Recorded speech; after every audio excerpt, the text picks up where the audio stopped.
Kalem kok, kalem kok. Bismillahirrahmanirrahim. Assalamualaikum warahmatullahi wabarakatuh. Selamat pagi, siang, dan malam. Di sini saya akan menjelaskan tentang konflik Teluk Bengal, yaitu antara Myanmar dengan Bangladesh. Nah, dan di sini juga tugas ini dilakukan untuk memenuhi salah satu untuk memenuhi ujian tengah semester mata kuliah penegasan batas darat dan laut. Sebelumnya izin memperkenalkan diri terlebih dahulu. Saya Eren Kisah Sadewa dengan NIM 200.990 dengan program studi Sains Informasi Geografi.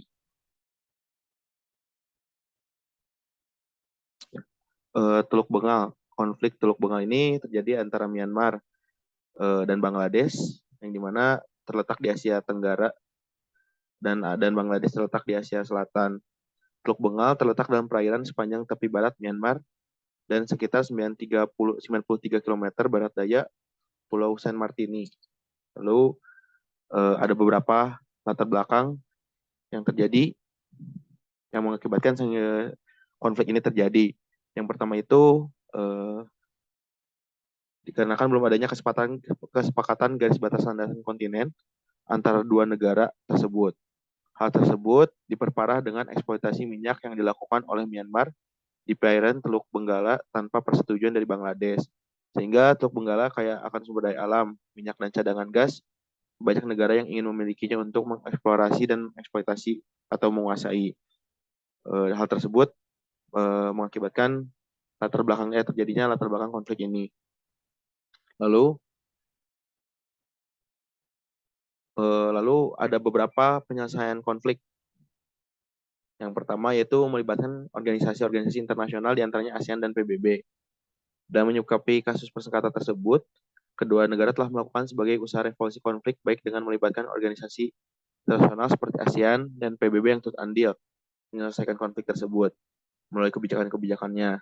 Beberapa pertemuan pun dibuat termasuk melalui negosiasi antara jalur perundingan bilateral antar kedua negara yang terjadi di Dhaka untuk membicarakan upaya penyelesaian sengketa dalam usaha menetapkan batas maritim, namun pertemuan tersebut berakhir tanpa hasil. Nah, dan nanti di next slide selanjutnya itu terlihat gitu bahwasanya penyelesaian konflik ini menjadi suatu hal butuh panjang yang dimana dari negara Bangladesh ini sendiri dan juga negara Myanmar ini memiliki memiliki deklarasinya masing-masing gitu. Lalu dalam lingkup ASEAN sendiri, Myanmar yang menjadi negara anggota ASEAN pertama yang sepakat dan memilih untuk menyelesaikan sengketa batas maritimnya melalui jalur Mahkamah Internasional. Sehingga kemudian sengketa kedua negara ini dilakukan dengan upaya konsoliasi dengan menunjuk ITLOS sebagai konsoliator. Kedua belah pihak menerima yurisdiksi internasional untuk sengketa mereka. Nah, ini hasil dari deklarasi masing-masing negara. Yang pertama itu Myanmar. Myanmar itu sesuai dengan pasal 287 ayat 1 tahun 1982 Konvensi PBB tentang hukum laut UNCLOS atau pemerintah Myanmar dengan ini menyatakan bahwa menerima yurisdiksi pengadilan internasional untuk hukum laut penyelesaiannya sengketa antara Myanmar dan Bangladesh yang berkaitan dengan delimitasi batas maritim antar kedua negara di Teluk Benggala. Lalu Bangladesh mendeklarasikan bahwasanya mereka mengacu pada pasal 287 ayat 1 pada tahun 1982 PBB Konvensi tentang Hukum Laut. Pemerintah Bangladesh menyatakan bahwa ia menerima yurisdiksi pengadilan internasional untuk hukum laut untuk penyelesaian sengketa antar Bangladesh dan Myanmar yang berkaitan dengan delimitasi batas maritim antar kedua negara di Teluk Benggala. Lalu pada akhirnya kedua negara menyepakati 3 keputusan dan sepakat gitu suaranya menurut kesepakatan ITLOS yang dimana dalam hal delimitasi laut teritorial keputusan pengadilan menerima keputusan klaim Bangladesh dan memberikan efek penuh di Pulau San Martini di wilayah delimitasi laut teritorial.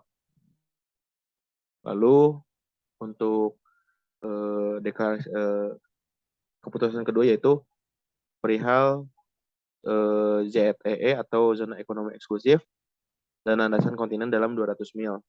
Itu keputusan pengadilan jika dilihat dari status dan akibat yang harus diberikan kepada Pulau San Martini ITLOS.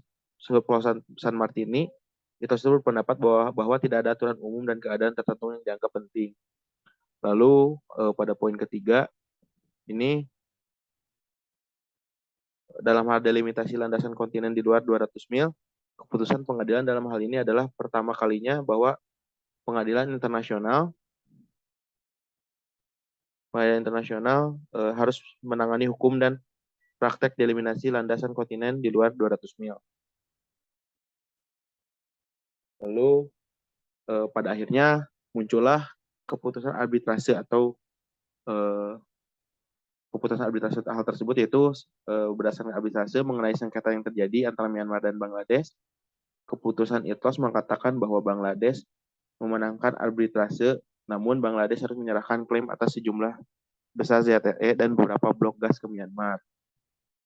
Pengadilan juga menyarankan Myanmar dan Bangladesh untuk saling menjaga wilayah kedaulatannya masing-masing, agar upaya penyelesaian sengketa yang sudah kedua negara lakukan tidak sia-sia, sehingga kedua negara dapat menjadi negara yang saling menguntungkan antar negara, dan diharapkan keputusan ini menjadi kemenangan kedua negara, mengingat keputusan telah mengakhiri masalah yang telah menghambat perkembangan ekonomi kedua negara selama lebih dari 3 dekade. Jadi pada keputusan ini, pada akhirnya ITLOS pun memutuskan win-win solution, yang dimana Bangladesh dengan kedaulatan negaranya dan Myanmar mendapatkan beberapa blok gas gitu, sehingga dari efek dari akhir permasalahan ini adalah ekonomi kedua negara yang terhambat selama 3 dekade. Mungkin cukup sekian yang bisa saya sampaikan. Terima kasih. Mohon maaf bila ada salah-salah kata. Wassalamualaikum warahmatullahi wabarakatuh.